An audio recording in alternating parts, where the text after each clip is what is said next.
What's up, guys? It is Sam here, and I wanted to talk about the options trading for the last 2 weeks. Almost three, actually.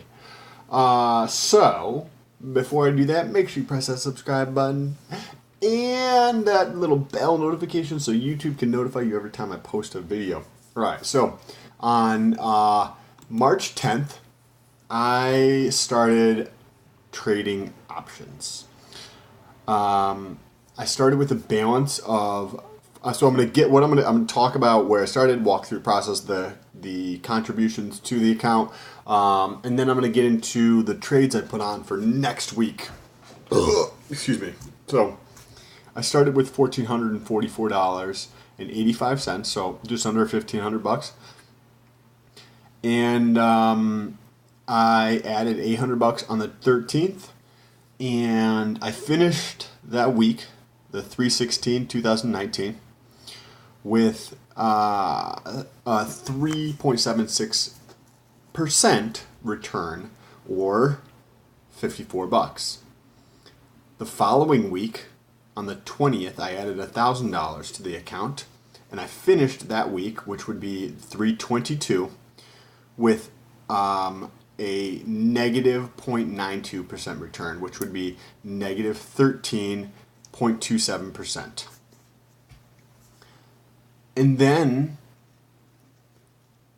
this week, I just added $1,000 today, which is the 29th, and I finished with a 51.32% increase from the starting balance. And how you do that, so how you go through and calculate that is you take the ending balance, which is $49.86. Let me just show you. This might be a little bit easier. All right. So that, my friends, is the amount I contributed to the account. That's what I started with. You can see I added this, and I added this. So what you need to do to calculate the return over here, 51%, is, let me press F2. You take this number, which is the ending balance, minus this one, minus this one, minus this one, then divide that by that. All right, so that's what this is saying here, minus 1. 51%, or $741. And that makes sense, right? You multiply this times 1.5, right? That comes out to be about 700.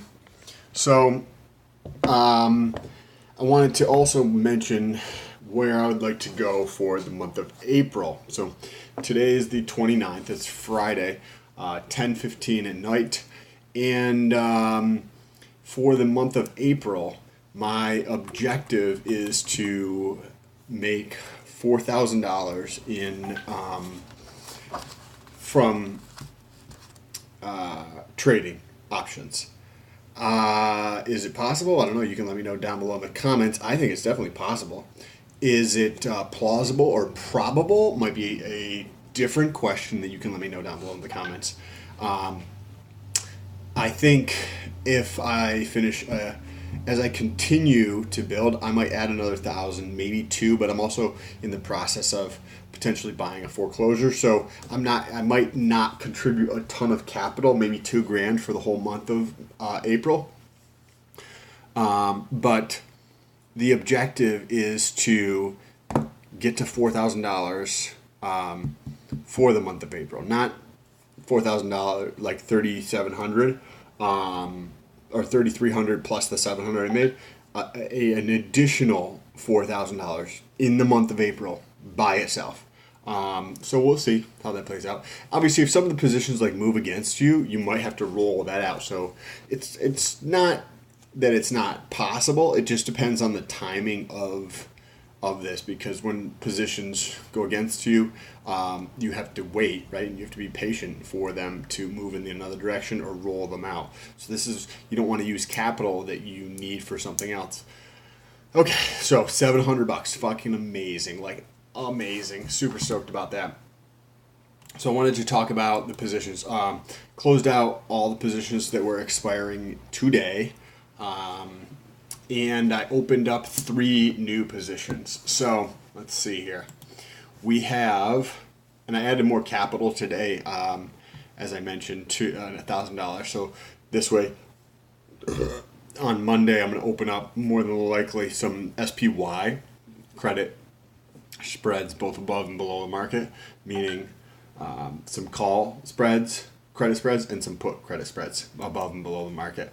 I just want to see where it jumps to on Monday and then open those positions for Wednesday expiration.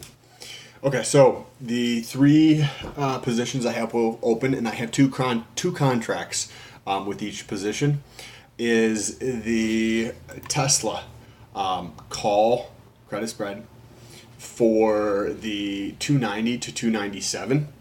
So the max loss on that is $750.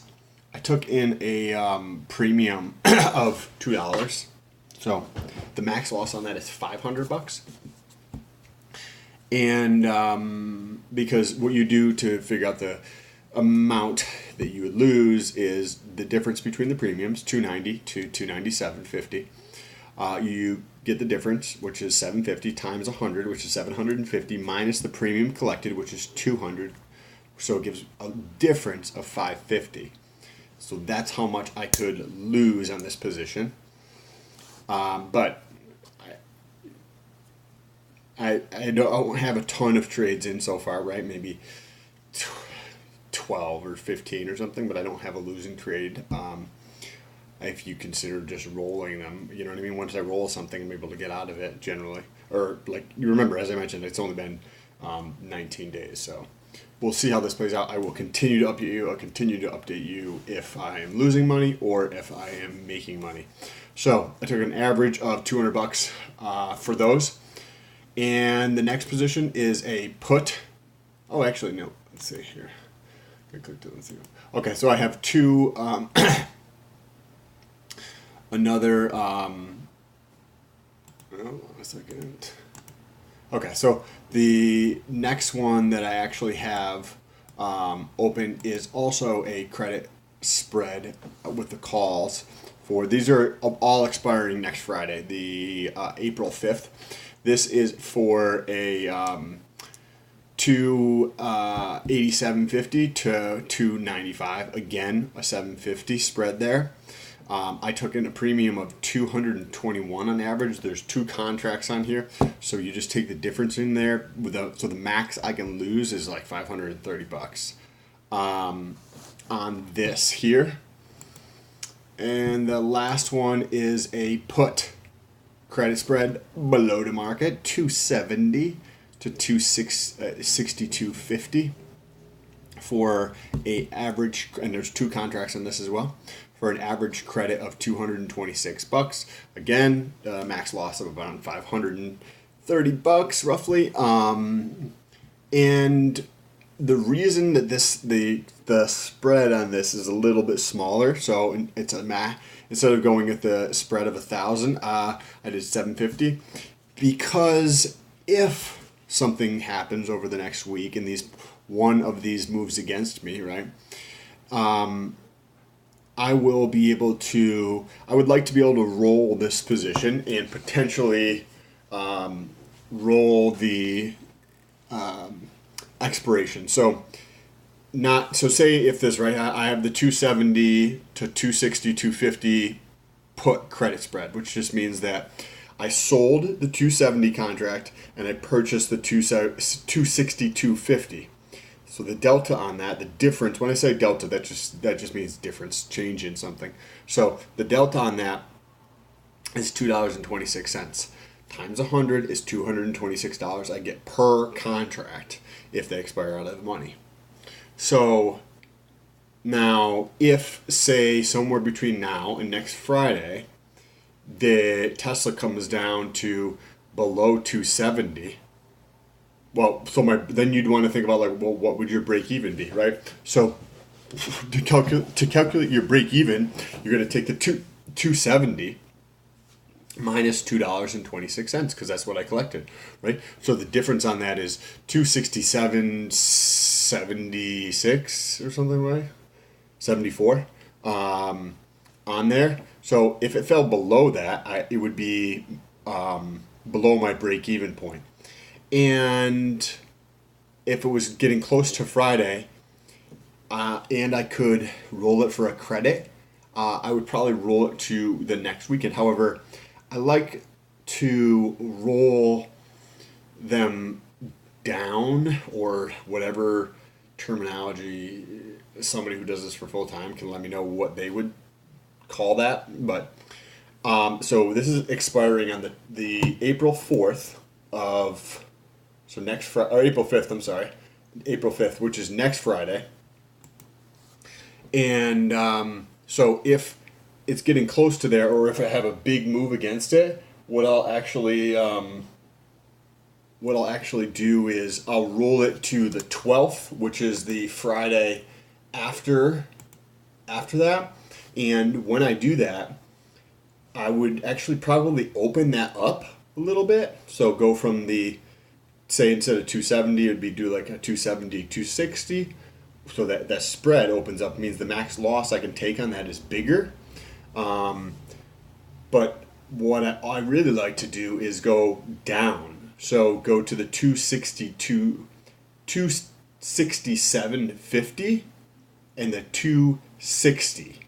And if I can't get a credit there, then I would drop it down $2.50 more. So it would be at the 267.50 to the 257.50, so that the spread between them opens up, which would hopefully give me enough to get a credit on there. So that's what I would be comfortable with. And that's why I reduced it to 750 to open them. And then if something moves against me and I have to roll them, I want to be able to roll them and roll it down for a credit. So what that means is like take it from Friday of the 5th to Friday of the 12th in April, and then change the expiration. So if it comes down from, say, 270 to 267, it drops, and I collect, say, 50 cents from that, or $50, then my break even is the $50 or 50 cents plus $2.26, so 275 roughly, 276 minus what's there, so it brings my break even down to the 265. Unless you have like a crazy move of Tesla way below that, but then I can always roll it, keep rolling it. You know what I mean? Keep rolling it out further. If I could get a credit, if I couldn't get a credit, then maybe I would just take a loss. Try to earn some of the earn some of theta over time, which is the time decay of the option. And then I wanted to talk just super briefly about the. By the way, there's a link in the description for Robinhood. That's what I use. It's absolutely free trading platform. It's awesome. So if you sign up for it, you get a free share of stock. Also, like I get a free share of stock. So, but if there's a link in the description, if you do use it, let me know in the comments. Okay, so there's something called your cash value, and that's the total premium collected. So if you look at the beginning, right, when I showed you the actual account value on my Robinhood app, I'm just going to sign in here. So the total value here, right, it's plugged in, but it's $49.86 and 29 cents. But the actual cash on there, let me just see. Oh, it shows my account. But the actual cash on here is, I'm just going to cover it up here, is right here, 6,338 and 29 cents. And what that represents is those premiums that I just mentioned, right? So there were six contracts total, right? Because I had two call credit spreads that I sold above the market at one price, two call credit spreads that I sold above the market at a different price, and then two put credit spreads below the market that I sold. So the aggregation of all the premium there collected comes out to be the $6,300.